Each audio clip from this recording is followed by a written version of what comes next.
All right, let's talk about something that is, well, absolutely critical. How safe is your database, really? And I'm not just talking about firewalls or passwords. Today, we are going to build a virtual fortress around your data using the amazing resiliency features inside Cloud SQL. Let's dig in. You know, for so many companies these days, the application is the business. It's how you sell, how you talk to customers, it's everything. And what's sitting right at the center of it all? The database. It's the heart of the entire operation, remembering every single detail. So that leads to a pretty scary question, right? What happens when that heart, that database, just stops? The fallout isn't just a technical glitch. It hits the business, and it hits hard. But hey, we're not here just to talk about the problem. We're here to build the solution. We're going to walk through the actual blueprints, layer by powerful layer, for building a data fortress that can stand up to just about anything. Okay, first things first. To build a good defense, you have to understand what you're up against. So let's get real about what downtime actually costs and the two main types you've got to prepare for. And let's be clear, this is not some abstract tech issue. It's a full-blown business disaster. Every single minute your app is down, you are literally losing money. But worse than that, you're losing the trust of your customers. And that's something that is so hard to get back. Now, downtime isn't all the same. You've got two main flavors. There's planned downtime, the stuff you schedule, like updates. You can work around that. But then there's unplanned downtime. That's the real monster. The hardware that dies, the bug that pops up out of nowhere, that's what our fortress is designed to defend against. To really tackle this, we need to speak the language, and that starts with two key ideas. First up, RPO, which stands for Recovery Point Objective. This is all about your data. It asks a simple but tough question. How much data can we afford to lose? Are you okay with losing a few minutes of transactions? A few seconds? The answer to this question shapes your entire strategy. And its partner is RTO, or Recovery Time Objective. This one is all about time. It asks, how quickly do we need to be back up and running? Is it an hour, a few minutes, seconds? Again, how you answer this will determine what kind of defenses you need to build. Okay, before we dive into fighting those unexpected disasters, let's quickly knock out the easy part, planned maintenance. Because with Cloud SQL, you have a ton of control.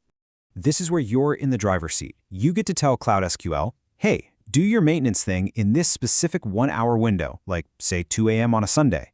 And get this, even within that window, the actual time your database is offline is typically less than 60 seconds. Pretty cool, right? But what if you need even more control? I'm talking about the ultimate hands-off button.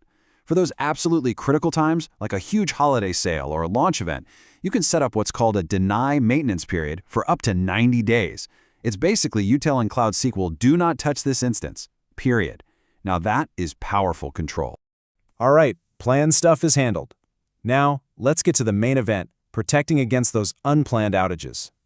We're going to build this fortress in 3 levels, starting with the absolute foundation, good old backup and recovery. Think of this as your 1-2 punch for backups. First, you've got automated backups. You just set it and forget it. They run every day, and you can keep them for a whole year. Then you have on-demand backups. This is your tool for when you're about to do something a little risky, like a big data migration. Just click a button, take a snapshot, and you've got a safety net. This brings us to something that is seriously cool. It's called point-in-time recovery, or PITR. See, a daily backup is great, but what if someone accidentally deletes a huge table an hour after the backup ran? Well, with PITR, you can rewind time to the exact second right before the mistake happened. It can bring your data loss, your RPO, down to almost nothing. It's like a time machine for your database. Okay, backups are our foundation. They are non-negotiable. But restoring from a backup can still take a little bit of time.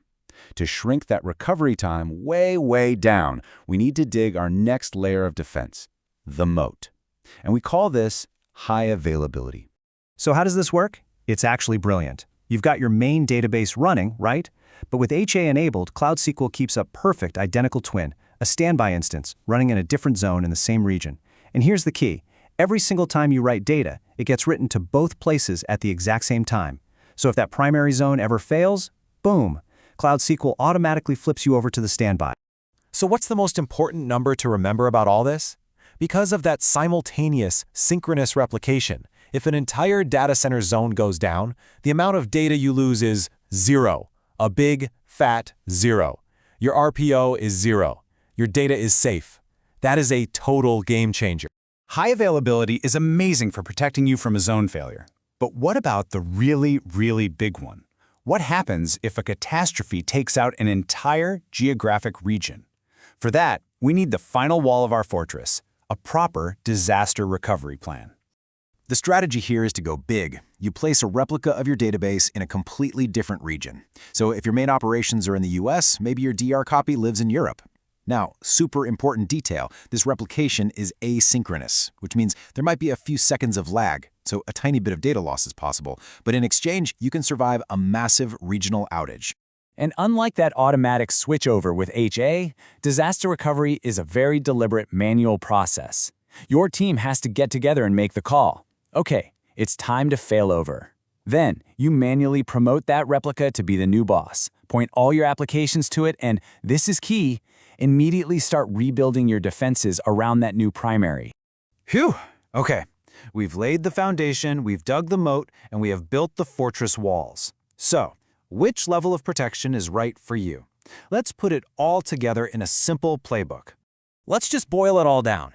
If your biggest worry is something like human error, someone deleting the wrong thing, then a single instance with those point-in-time recovery backups is a fantastic starting point.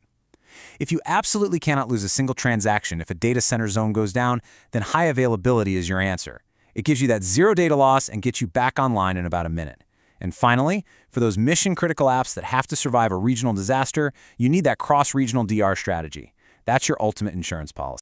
So there you have it. We've laid out the blueprints, from a solid foundation all the way up to a full-blown fortress. The only question left is one for you to take back to your team. Look at your applications, figure out your RPO and RTO, and ask yourselves, is our data's fortress strong enough?